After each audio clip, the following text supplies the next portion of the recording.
अस्सलाम वालेकुम फ्रेंड्स, कैसे हैं आप सब। उम्मीद है कि आप सब ठीक होंगे, खैरियत से होंगे। आज मैं आपके साथ रमज़ान के हवाले से कुछ टिप्स शेयर करूंगी। रमज़ान की आमद है तो क्यों ना डीप क्लीनिंग के साथ रमज़ान का आगाज़ किया जाए।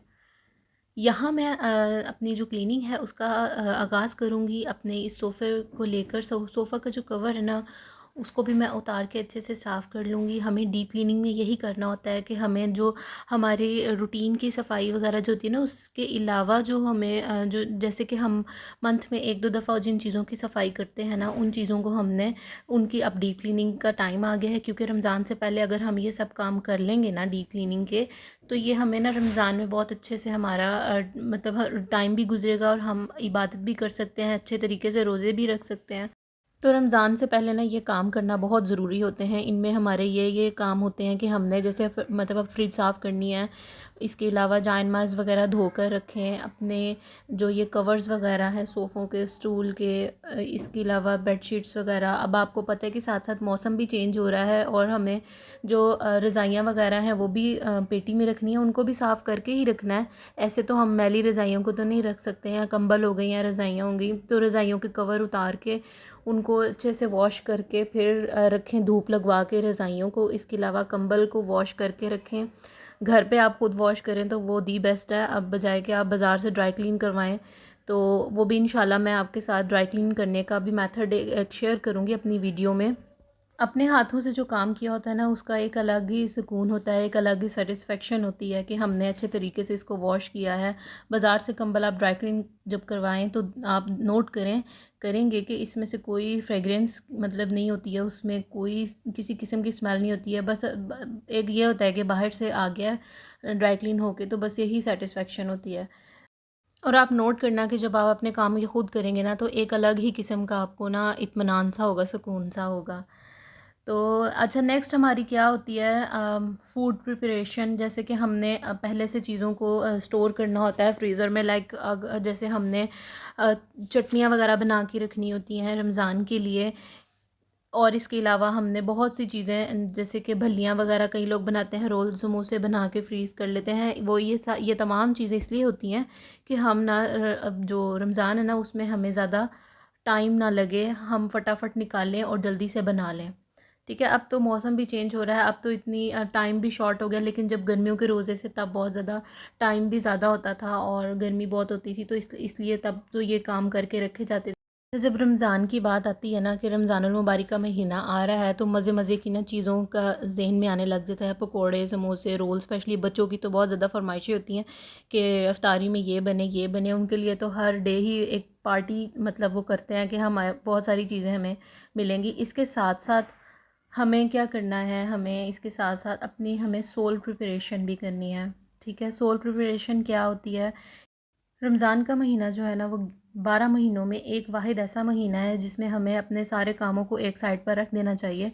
हमें ऐसे ऐसे ज़रूरी काम जो हम नॉर्मली करते हैं उनको भी आप एक साइड पर रख दें, छोड़ दें कुछ देर के लिए। या आप ये जो टाइम है, इस टाइम में आप उसको कुछ इस तरह से मैनेज करें कि आपके तमाम काम जो है ना वो हो जाए मैनेज। हमें रमज़ान के महीने में अपने आप को ज़्यादा से ज़्यादा इबादत में हमारा अपने वक्त गुजारना चाहिए।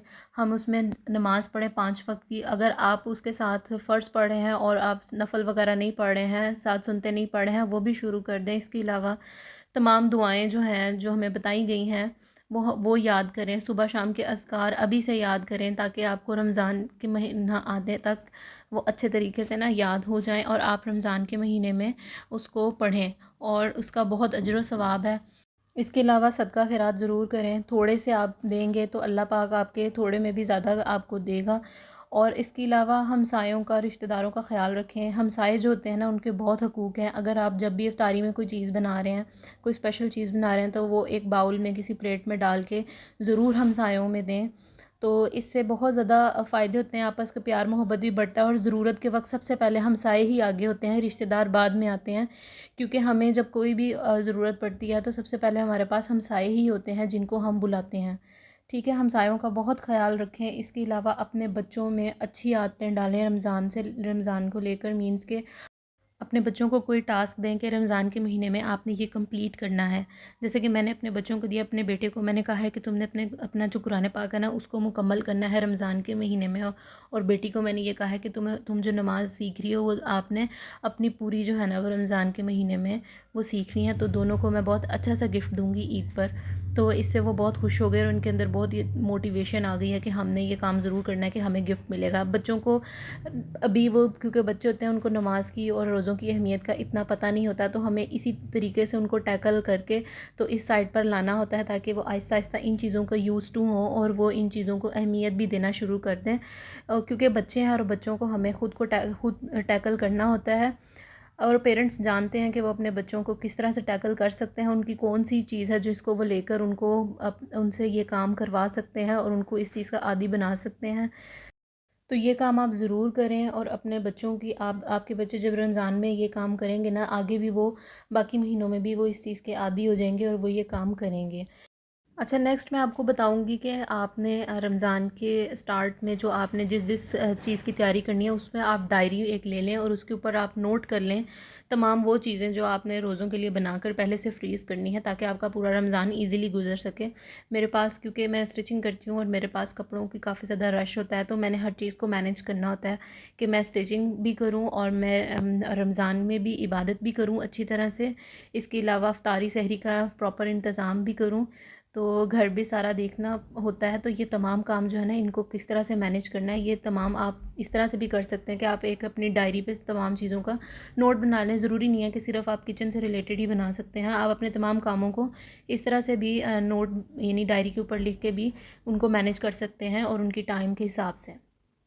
तो मैंने क्योंकि ये सारा कुछ बनाना था, इसमें मैंने शामी कबाब बनाने हैं और जो सफ़ेद चने होते हैं ना वो दही भल्लों वगैरह के लिए वो बॉईल करके रखने हैं। बेसन की भल्लियाँ मैं ख़ुद बनाऊंगी।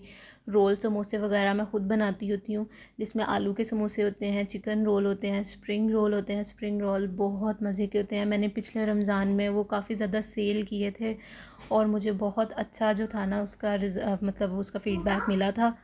इसके अलावा मुख्तलिफ़ किस्म की चटनियाँ होती हैं, वो अपने पे डिपेंड करता है कि आप कौन सी यूज़ करते हैं, खुबानी की, इमली की और ये जो हरी चटनी होती है।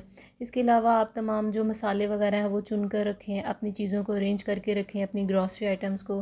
तो उम्मीद करती हूँ कि मेरी ये वाली वीडियो जो है आपके लिए बड़ी हेल्पफुल रही होगी। आपको कोई ना कोई तो आइडिया मिला ही होगा रमज़ान से रिलेटेड, तो मुझे ज़रूर बताइएगा मेरी वीडियो आपको कैसी लगी है। मिलते हैं इंशाल्लाह नेक्स्ट वीडियो में मज़ीद अच्छे सी टिप्स के साथ। अल्लाह हाफ़िज़।